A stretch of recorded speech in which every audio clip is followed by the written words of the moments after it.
Bonjour à tous, aujourd'hui on va parler des hémorroïdes qui est une problématique assez commune. La crise hémorroïdaire elle implique initialement une dilatation des formations veineuses dans l'anus ou autour de l'anus qui va provoquer des douleurs, des sensations de brûlure peut-être et parfois des saignements.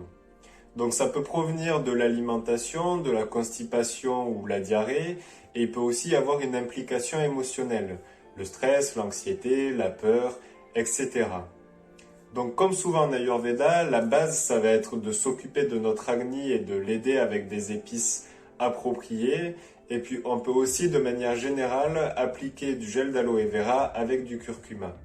On voit dans la suite de la vidéo comment s'occuper des hémorroïdes en fonction du dosha prédominant. Les hémorroïdes vata sont souvent accompagnées de constipation, de selles sèches et de difficultés à évacuer les selles. Donc ça peut provenir d'une alimentation froide, crue ou sèche et peut-être même d'émotions comme la peur, le doute et l'anxiété. Donc ce qu'on va mettre en place, ça va être un régime anti-vata assez similaire à ce qu'on préconise lors de constipation si vous avez déjà vu la vidéo. Donc avec une alimentation plutôt grasse, humide et réchauffante et en incorporant des épices digestives qui vont faciliter l'assimilation et le transit. Donc ça peut être le basilic, le gingembre, le curcuma ou bien le triphala. Les hémorroïdes de type Pitta sont généralement accompagnés de rougeur, de gonflement, de saignement, de sensations de brûlure et de diarrhée. Donc ça peut suivre une période où on a mangé trop riche, trop gras, trop salé peut-être, trop piquant avec peut-être de l'alcool. Et au niveau des émotions, il peut y avoir peut-être de l'irritabilité, de la colère, donc il va falloir aussi aller voir de ce côté. En ce qui concerne l'alimentation, on va mettre en place un régime anti-pitta, donc plutôt une alimentation rafraîchissante avec des saveurs amères et astringentes.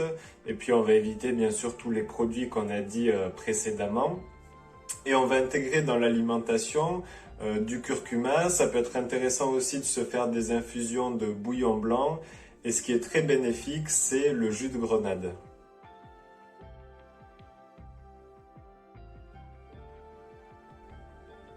Les hémorroïdes de type kapha, elles sont dues la plupart du temps à une accumulation de graisse ou de mucus. Ce mucus, on va retrouver cette présence dans les selles, dans la toux, le rhume, peut-être un écoulement nasal. Donc on va mettre en place bien sûr un régime anti-kapha et ce qui peut être intéressant de faire, c'est un jeûne intermittent. On va manger léger, on va éviter les produits trop gras, la viande et bien sûr les produits laitiers. On peut intégrer des épices piquantes et réchauffantes comme le poivre et le gingembre et le triphala peut aussi être très intéressant. En conclusion, de toute façon, il faut s'occuper de notre Agni. C'est la base, donc ça va être bien sûr manger en fonction de sa constitution, en fonction de sa faim, en fonction de sa capacité digestive. Toutes ces choses qu'on répète mais qui sont vraiment essentielles et primordiales pour le maintien de la santé. Et puis ça va être aussi de porter une attention particulière à nos émotions. Qu'est-ce qui se passe en nous en ce moment? Qu'est-ce qu'on ressent? Est-ce qu'on l'exprime? Est-ce qu'au contraire on le refoule? Puisque tous ces symptômes, en fait, ça peut vraiment être un signal de ce qui se passe d'un point de vue émotionnel.